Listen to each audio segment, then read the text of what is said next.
Welcome to Marvel Vision, a podcast about Marvel, the MCU, and right now, Miss Marvel. I'm Alex. I'm Justin. I'm Pete. And on this episode, we're going to be talking about Miss Marvel Episode 5, Time and Again. So if you haven't checked it out on Disney+, please do, because we're going to spoil it right now. But please do. A bit of recap after the cliffhanger. The last episode, we jump even further back in time to meet Aisha, as well as her husband, see the origin of the story about Partition and the Trail of Stars. And as you may have guessed, it actually ties into Kamala herself, who ends up providing that Trail of Stars. And then we jump back to the present, where some big stuff goes down as Naja actually dies, sealing the rift to the North dimension. Yes, I said spoiler right at the beginning. So yeah, I know, but that was just kind of a big crazy spoiler. Yeah. All of this is spoilers, Pete. Every single thing that I've been saying here. So she dies and sends her power to Cameron at the last second. He teams up with Bruno, and then seemingly Damage Control blows them up at the end of the episode. So R.I.P. Cameron and Bruno. That's where we leave the episode. Sad to see them both together go down, you know? Yeah. But at least they died doing what they loved, being in an apartment. Yeah, having exactly. a slightly awkward conversation with each other. Exactly. So let's talk about this episode. This is a big one, and for at least half of it, a big format-breaking one. Pete, take it away. Yeah, just want to, before we get too ahead of ourselves, and then I have to say back up the truck. First off, sick Marvel flip, bro. Just bananas. Just old school tie-in that then turns into this fun, like old school newsreel. I really enjoy the creativity that they're using, not only with every piece of the show and every part of everything, including the Marvel flip, but just I think it's just such a breath of fresh air and so enjoyable and a fun way to start the app. Pete, how are you going to take away the moment when you say back up the truck? Like, everyone comes to me and they're like, I'm waiting for him. I'm at home. And I say it with him, back up the truck. And here now, they're missing that huge opportunity. I'm sorry. A lot of people listen to the podcast in their truck. And they're like, another thing, this is the one and only time I'll allow us to actually talk about the Marvel flip, because like you said, yes, it does go into this old school newsreel. We get old-timey footage. They really doubled down on that premium iMovie filter there for the opening of the episode. But the other thing, I don't think this was in previous episodes, but it was definitely here. It seems like they started mixing in the Disney Plus characters into the Marvel flip as well. I only got a quick glimpse. I haven't gone back and like frame by frame, but Moon Knight was in there right at the end. Oh yeah, Moon Knight's in there. He was in there before too in the last episode. Okay, yes, he I was. missed it before. It's surprising, given you talk about the Marvel flip every episode, that you've never mentioned that. No, I did. Pete, I you're snuck a it roving in. reporter on I the snuck Marvel it flip in front. the last episode. It's in there. It's a Disney Easter egg. But while we're allowed to talk about the Marvel flip, let's really talk about it. No, because that was probably the maximum. No, that was it. I think we've reached the you limit. open the fucking floodgates, my friend. What's The great flip is gate. it starts with the comics. You know what I mean? Which is the whole reason we're all here. So that's what's beautiful about the Marvel flip is it's not, it's paying homage to the way that we got here. It's just an acknowledgement for people who've given up their entire lives to comic books to kind of really enjoy themselves for a couple seconds before something magical starts. So I think it's really important that they do it right, and I'm so happy that the show is paying homage to where it needs to be paid homage. That's great. I want to spend another 10 to 15 minutes talking about the Marvel flip, but would it be okay with you, Pete, if we talk about some other content in the episode, maybe beyond the first 30 seconds or so? Real quick, I just put out there a vision I just had of Pete in about 20 years having that same conversation with a guy that replenishes the apples in the produce section of his grocery store. So shouts to that poor guy as he listens to this Marvel flip rant for the 100th time. I thought it was just a great transition from the Marvel flip, old-timey styles, to the newsreel that is also kind of the same hue and color. I thought it was just just super creative and a fun way to get everybody on the same page. Because the flip. I get it. All right, we're moving on. Justin, what did you think about this episode? What were your big takeaways? As a whole, I mean, I like it. I like that it was different to start with this sort of newsreel and go back in time. We're hearing this story, the sort of actual nuts and bolts version of it that we've only heard the legend of. It brings us to this moment. I like some of the thematic stuff that came out of that. But then I think we have the same situation I was talking about last episode where Marvel series have too much stuff. Like, I wish we could have really gotten into Kamala's head a little bit more when she was, like, going back in time, what it felt to her. We got a nice moment where she was like, oh, I'm the hero that I've always imagined here. And I love that. I thought that was really cool. But then we're off onto all the other stuff that feels like has to be jammed in here. And I thought the first couple episodes of the show took the time to really let the creativity and a lot of the sort of way they told the story blossom and show off in a cool way. And we've lost so much of that for the sake of, like, getting all this stuff done. So I just missed that a little bit, but I'm still enjoying. Come on, man. That flashback episode where we got to see some meet cutes. I mean, this is important stuff. This is our whole family. I'm not saying that we're getting to witness. I love all that. You sounded like we were fast forwarding through all of it. No, we got to see it felt a little bit like that. Well, here, let me throw this out here because I overall really enjoyed this episode. I got choked up several times. I continue to love this cast. I think they're wonderful, and both halves of the episode I think were nicely done in and of themselves. But this episode gets to, like, a little bit of a pet peeve that I have with streaming shows in particular, a little less with broadcast shows because I think they're under other types of restrictions. But going back to, like, the dawn of streaming, there is this opportunity to break the format of television, to not just have 42-minute episodes, 22-minute episodes, and that's it. And most of the time, the way that's been taken by streaming is like, great, we can do 59-minute episodes now. And a lot of times, not all of the times, but a lot of times that feels stretched out. It feels slower. The pace is not quite up there. I don't think that at all is a problem with Miss Marvel, but I do think this episode gets to a very specific thing that's frustrating to me is, like, when you are on streaming and you can do a shorter episode or a different length episode, you have a real opportunity to break the format here. And that they spent 20-ish minutes back in the day on Karachi showing these events leading up to Kamala and where she was.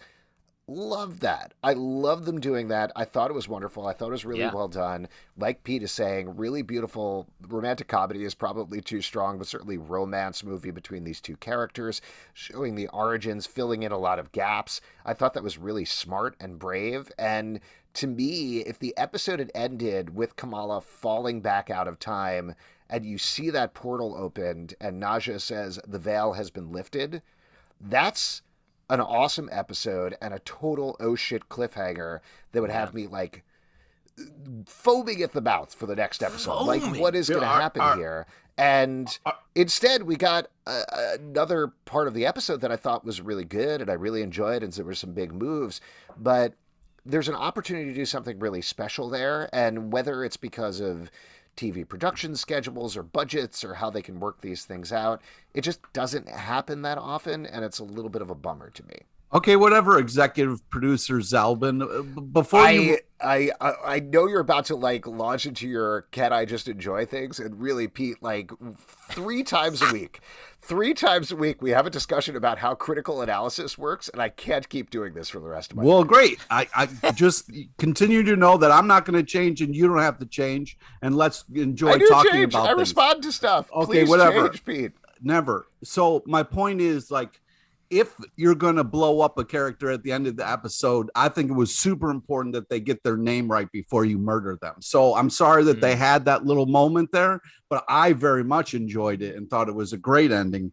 I can understand your points and what you're saying, but let's not gloss over some really amazing stuff. I mean, first off, the knife throwing in this episode that we got here was just such a fun way to start an episode. Somebody's running for their life. They have a gun. You think they're in trouble. Classic turn and knife throw. I mean, just wow. That's hard to do. Enjoyable. It's hard to do because you got to get super hard to do. You got to get to flip around, and you got to know, like, exactly, the distance and the release point. So really impressive. But it was one of those things where we talked about the mom so much that it was really good to kind of sit in get to see the mom, get to see how she acted, how she walked. Aisha. Yeah. Great grandma. Great grandma. Right. Just super, super fun. And then the moment where the grandma was like, I've told you this family has been magical for years, was hysterical. Just such a great Like I episode. said, I think both parts of the episode worked, and I don't know necessarily that it would have made sense to split that second 20 minutes out into its own episode, or obviously I haven't seen the finale, so I don't know if you can necessarily append it there or anything like that. I do love the big moves of opening up the portal now and killing off Naja. Naja, I think is how they pronounced it in the Yeah. episode. So I was getting it wrong. Najma, I think. Najma? I apologize. But so big moves there. It definitely raises some question marks in my mind in terms of, oh, I guess damage control is the ultimate enemy here, or maybe Cameron now that he has these powers. Total kind of unclear. I guess we'll see how that plays out. But overall, I think like just to talk about them as different parts because they are very much different parts. I don't know if we're necessarily qualified to do this, but how do you think they work the historical fact into the emotional truth of the episode, at least in that first half? Justin? I liked it.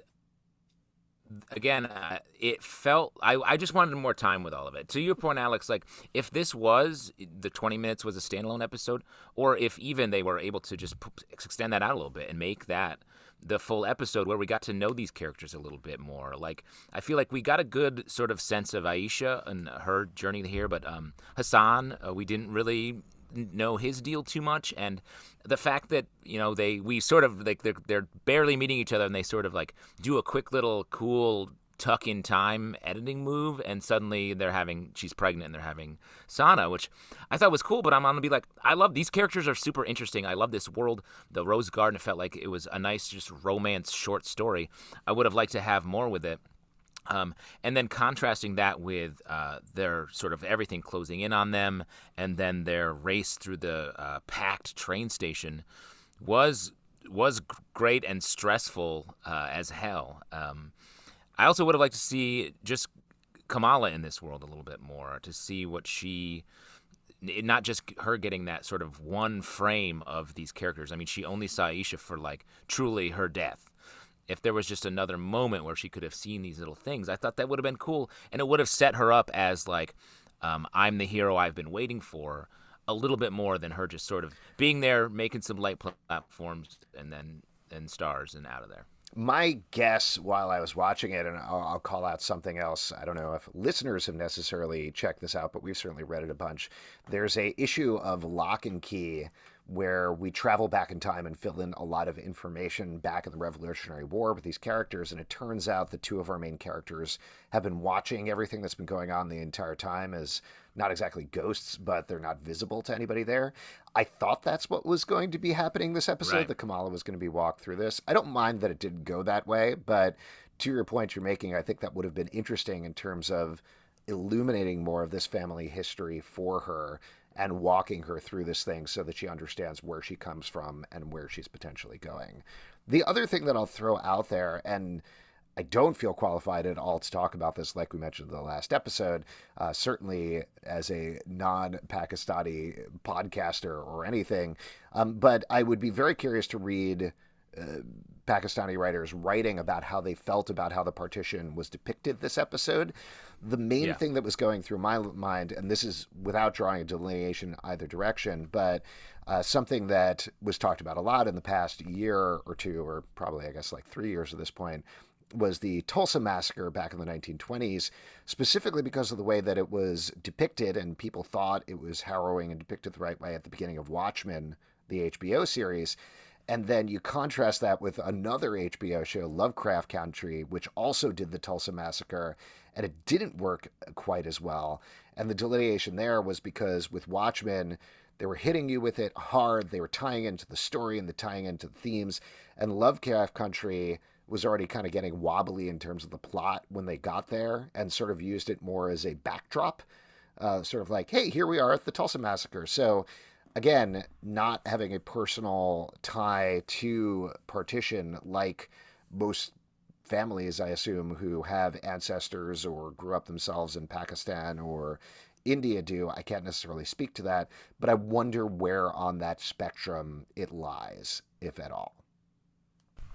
Yeah, I agree with you, because I do think, especially the way they started the episode with so much sort of historical context, I thought we were going to get sort of more of an understanding of what it was. But I think by the time we got to the train station, it was just about the chaos, and it wasn't. We don't know exactly whatever. We didn't see anyone else's faces essentially, except for the characters that we already knew.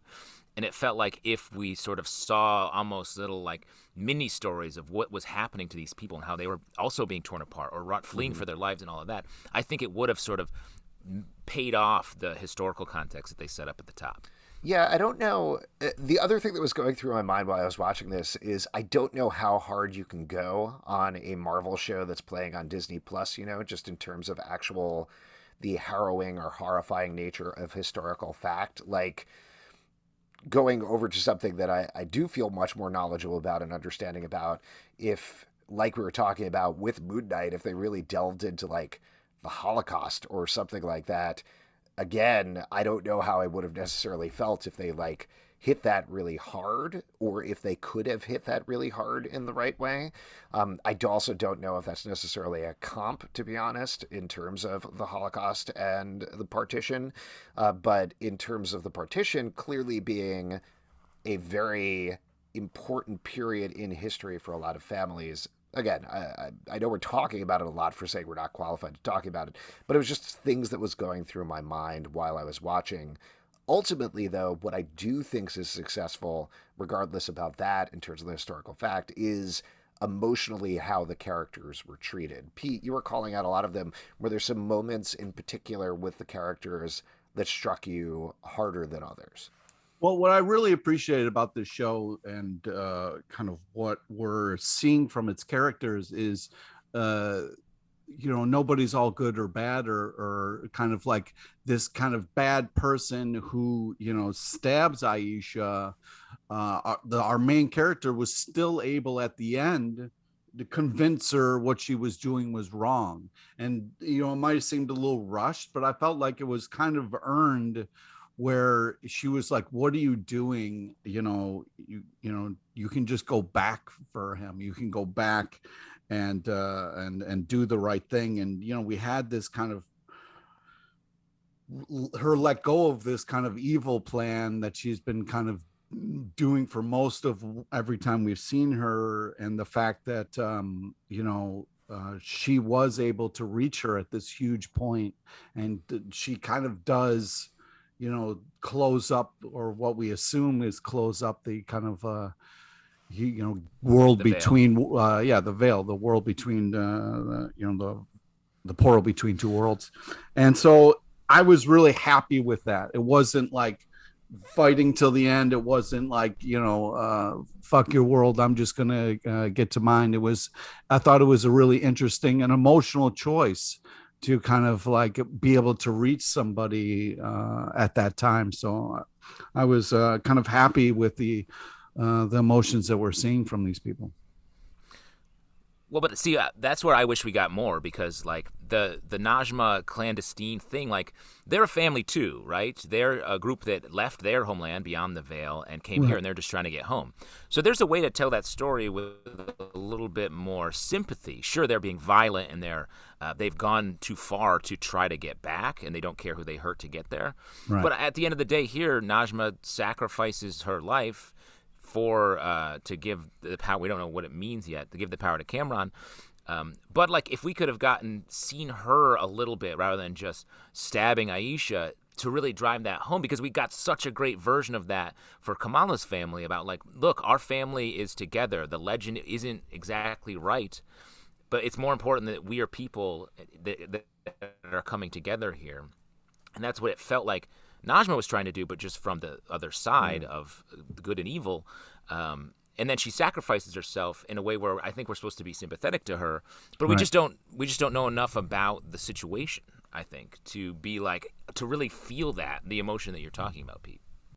Well, I think it's one of those things where, maybe, obviously it would have been nice to have more time with different characters and different times, for sure. But the fact that like, we have this character who we thought was bad and evil, at the most important time in her life, make the correct decision and do the right thing. It gives you hope, and it's a kind of interesting twist on how things happen moving forward and what that means for Cameron. Because we cut to him and he was like, no way she would leave me. You know what I mean? And she's sitting there with Bruno, who's like, yo, man, I've been alone for a minute. So it was like interesting, besides the name thing, the fact that these I think two his name's people. Brian. I'm pretty sure his name's No, Brian. no, it's Bruno. Brian. No, Brian but I his name think it's interesting how much these characters have in common, and like to kind of see them realizing that in that moment before they died was powerful. I don't think they die. No, just so we're clear. I don't know if you know how explosions work, but if you're above something that explodes, you're probably going to fall into the flames. Particularly and, if one of the characters seems to have powers that can protect them using some sort of crystalline energy structure. I think that's it for Brian and the other guy. It's Bruno.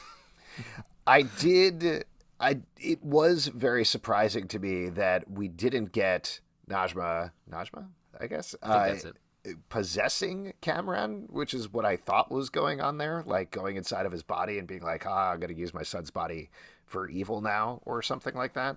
Maybe we'll still get that, but that didn't seem to be what was going on at all in that scene with Bruno. And I like that kind of positive twist, even though, again, not sure what it necessarily means for the finale. What'd you guys think about the way the veil rocked and boned everybody? Very Indiana Jones to me, that whole thing. I was like, how does that I'm work? sorry, did you say rocked and boned? It rocked him up and then it boned him down. And I didn't know how that worked as an evil energy force. The veil's a rockin', bones a knockin'. That's what I always say. Wow. Right, and that's from the comics, right, Alex? Yeah, that's from the Marvel Comics source material.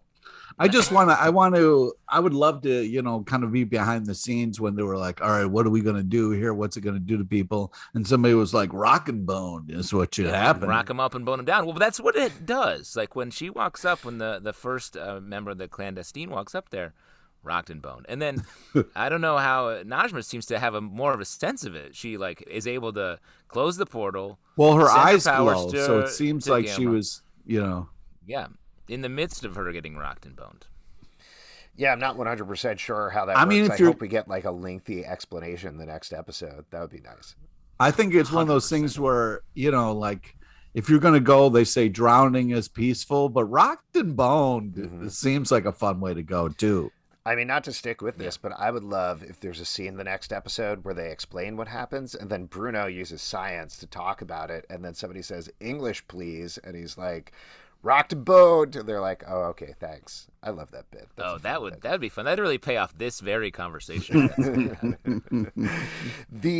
I love that effect. I do think essentially what was going on there was like a dark version of the energy that Kamala is using, right? Like she has this glowy bisexual colored energy, but what we're getting there is just sort of like dark and evil. I've seen a couple of people call out that it looks like Terrigenesis the way that they did it on Agents of S.H.I.E.L.D. and other places, which maybe there's a nod there.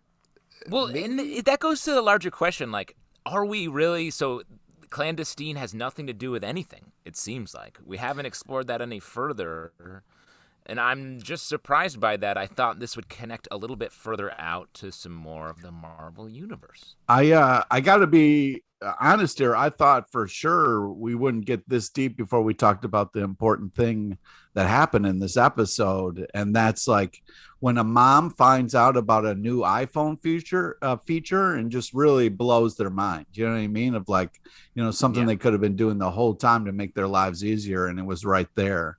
The old Find My Friend on the iPhone was such a fun revelation. I loved Kamala's mom this episode. She is delightful and adorable. I'm very much enjoying watching her. And I also, while we're talking about this, we'll get back to the clandestine thing in a second. It's clandestine, isn't it? Why are we saying it's clandestine. In the comics, it's clandestine. In here, it's clandestine or the unseen or Jinn. Which, by the way, as a little side note, I have seen a couple of Desi writers take exception to that and using the Jinn idea. Feeling like it's a little bit of a cheat, a little easy, and plays on unfortunate stereotypes. So I don't want to step on that. I'm just mentioning that in terms of the podcast. And I thought that as well, just from an outsider perspective. It feels like a weird gesture when we don't need like you just said, like you listed like 4 things that they're called, and I'm like, you could just go with one. We don't need 4 different. Why do they have that many things? They're from beyond the veil. They're clandestine. They're clandestine. Like, yeah. I mean, there's definitely more there. There seems to be an army in the Nord dimension that Kamala saw in, I want to say, the first or second episode. I don't remember which one. So potentially we go back to that. The other thing in terms of a tie, we already saw a tie to the 10 Rings organization, which also in terms of the flashback, I thought we were going to see tied up a little more this episode. Like I thought we were going to flash back to that scene and start weaving everything together. But I guess not. Maybe that's for a post-credit scene or something like that where Shang-Chi shows up and is like, we got to form a bracelet Avengers or something. Something I want to get back to that you said, Alex, the mom was great, but the grandma, like just the moments where the family came together and had that kind of group hug was just really magical. And, you know, You're that light girl. What? They called her. You're that light girl. Our family's magical. Oh, right. Yeah. So I just think it was just, how dare you? Beautiful way to kind of like reveal that the mom was also a rebel, and like we're besides the fact that like people are chipping their dogs or whatever that kind of line was a little creepy, but I think that like to see this family, I feel weird saying this now, but we chipped you, Pete. When you left New York, we were like, yeah, we got to chip him. He's gonna get lost out there. Yeah. Well, now we can find you at any cheesesteak restaurant in Philly. Yeah. Well, that's crazy. It's easy. We don't even need the chip, honestly. We just call them. Yeah. Old-fashioned. By the way, Justin, I forgot to tell you, I attached Pete's chip to Foursquare so that every time he goes to a Philly cheesesteak place, it checks in as well. Oh, thanks, man. Appreciate it. That's one less step that I have to do. How is Foursquare doing as a platform? So well. I'm dying. Are you the mayor of your home right now, Alex? On Foursquare? Absolutely. I am 100% sure without checking that Foursquare still exists, in fact, and I'm not going to bother to check. Nice. That's our power. Pete, back to you. I don't know. You guys have ruined me. I did like the move of the mom finding out about everything. I thought that was very cool and well done. Also, we got a little thing with her necklace.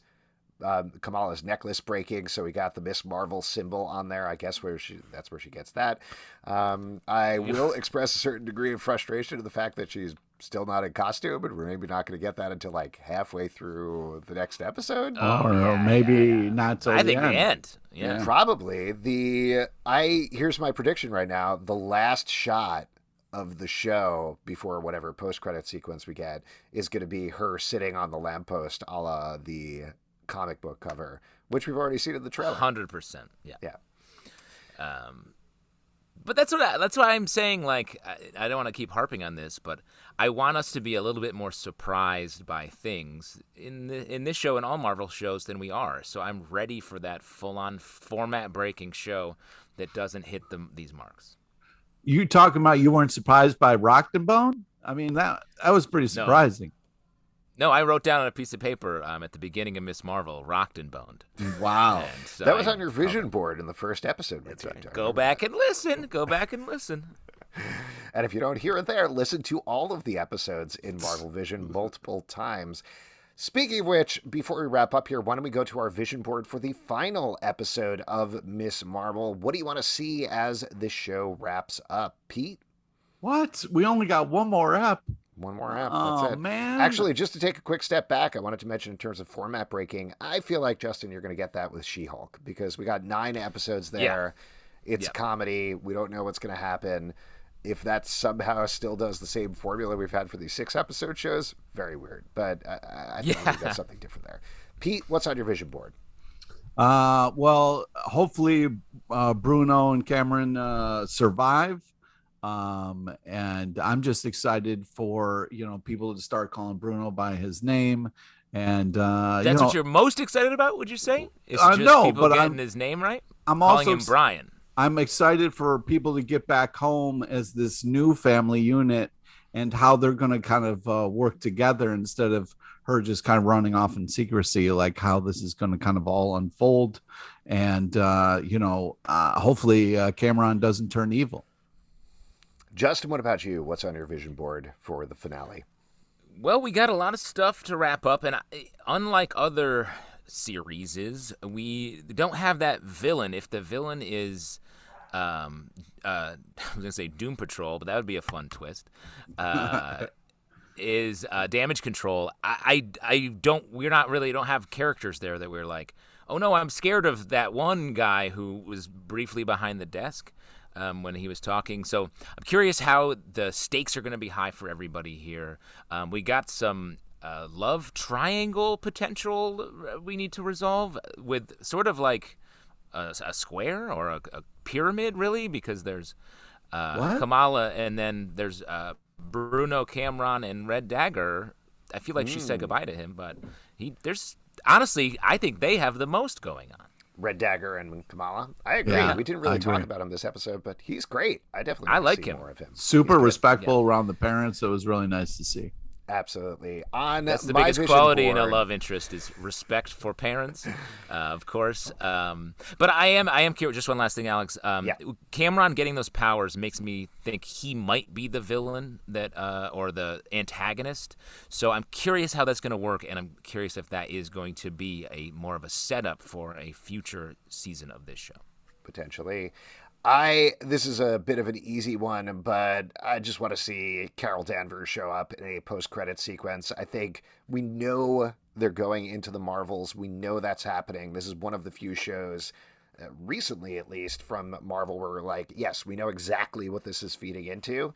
So it feels like a no-brainer to have that as a post-credit sequence, whether it's Carol Danvers and Monica Rambeau or one or both of them. Just want to see that thing and how we can set up there. I think that'll create a fair amount of excitement regardless of what happens in the finale otherwise. And if you'd like to support this podcast and all with podcasts we do, patreon.com/comicbookclub. Also, we do a live show every Tuesday night at 7 p.m. to Crowdcast and YouTube. Come hang out. We would love to chat with you about the MCU. Apple, Spotify, Stitcher, or the app of your choice to subscribe, listen, and follow the show at Marvel Vision Pod on Twitter, Instagram, and Facebook. Comicbookclublive.com for this podcast and many more. Until next time, stay marvelous. Get rocked, get boned. See you next time.